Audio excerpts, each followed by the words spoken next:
इस डिक्टेशन की advance outlines पाने या फिर हिंदी शॉर्ट हैंड बिल्कुल बेसिक से सीखने के लिए मेरे पेड बैच से जुड़ें। और अगर वीडियोस पसंद आ रही हैं तो वीडियो को लाइक करें और इस चैनल को सब्सक्राइब करें। डिक्टेशन स्टार्ट होगी 5 सेकंड बाद।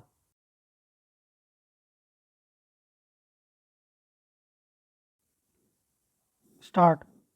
महोदय, हम सभी इस बात के शिकार हो जाते हैं कि अपने दलगत स्वार्थ में आकर गलत काम कर बैठते हैं।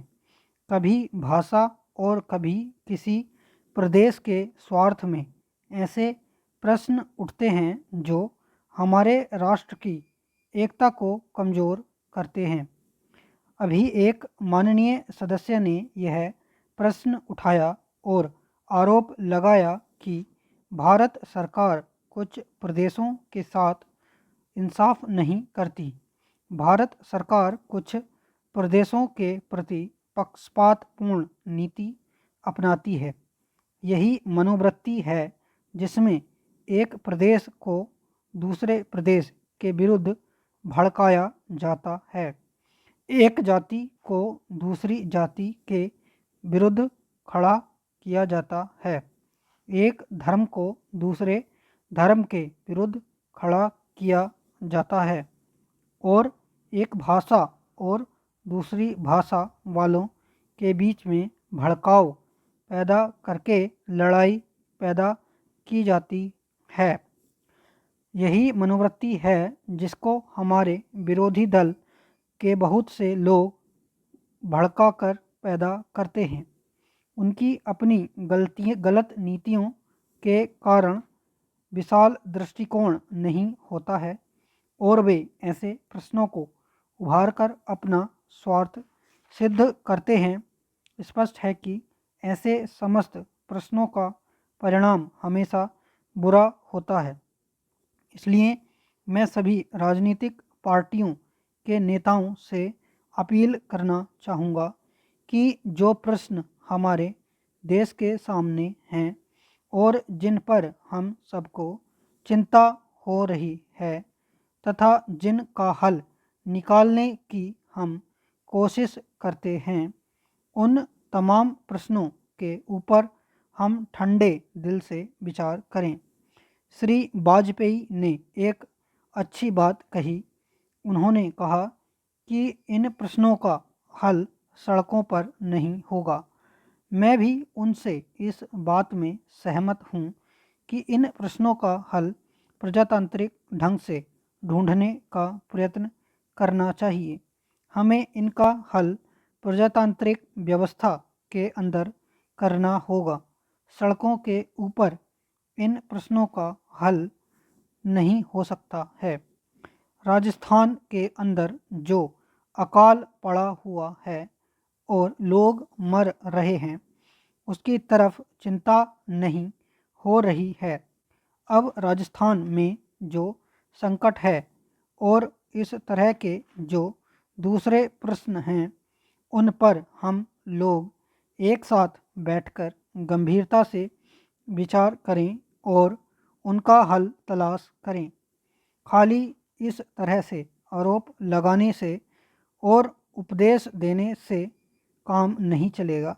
इस देश के अंदर बंगाल में बाढ़ से जनता पीड़ित हो रही थी और उसको अनाज, कपड़ा और जीवन की रोज़मर्रा की आवश्यक सामग्री भेजने की कोशिश हो रही थी।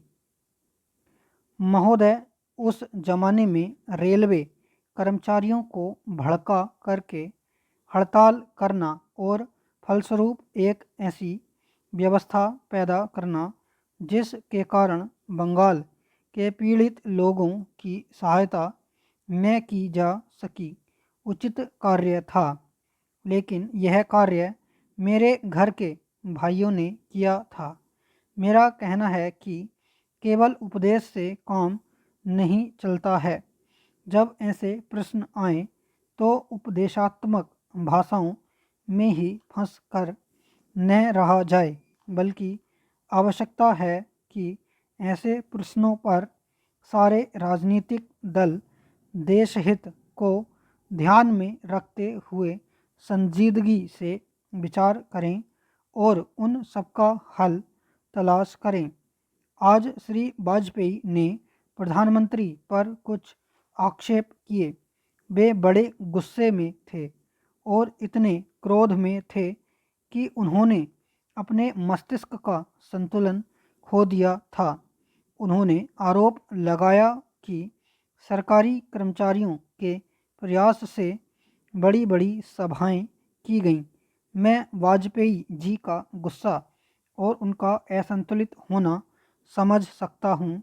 उन्होंने यह भी कहा कि प्रधानमंत्री जी ने इन चुनावों के बीच अपने भाषणों में जनमानस को ऊपर उठाने की कोशिश नहीं की, मूलभूत प्रश्नों को देश के सामने रखने की कोशिश नहीं की और आज जो राष्ट्रीय दिक्कतें और परेशानियां हैं उन पर जनता को शिक्षित करने की कोशिश नहीं की। प्रधानमंत्री ने अपने चुनाव भाषणों में देश के अंदर जो शक्तियां राष्ट्रीय एकता को भंग कर रही हैं, धर्म के नाम पर, जाति के नाम पर, भाषा के नाम पर या क्षेत्रीयता के नाम पर संकीर्णता की भावना पैदा कर रही हैं, जनता को उनसे सजग किया। प्रधानमंत्री जी ने इस बात को अनुभव किया था कि उत्तर प्रदेश, बिहार और उत्तर भारत के समस्त हिंदी बोलने वाले इलाकों में जनसंघ संकीर्णता की भावना का प्रचार कर रहा है। जिस प्रकार से जनसंघ सांप्रदायिकता की भावना को बढ़ावा दे रहा है, राष्ट्रीय शक्तियों को तोड़ने की नीति चला रहा है, उससे हमारे राष्ट्रीय मूल, राष्ट्रीय नीतियाँ और राष्ट्रीय एकता खतरे में है। इसीलिए प्रधानमंत्री ने जनसंघ के ऊपर इस बात का प्रहार किया था कि वह सांप्रदायिक शक्ति है और उससे जनता को सावधान हो जाना चाहिए। आज जो वाजपेयी जी का गुस्सा है उसको हम समझ सकते हैं। उन्होंने एक सपना देखा था, एक सुनहरा सपना, उत्तर प्रदेश में अपनी सरकार बनाने का, बिहार में अपनी पार्टी को बहुमत प्राप्त कराने का। स्टॉप।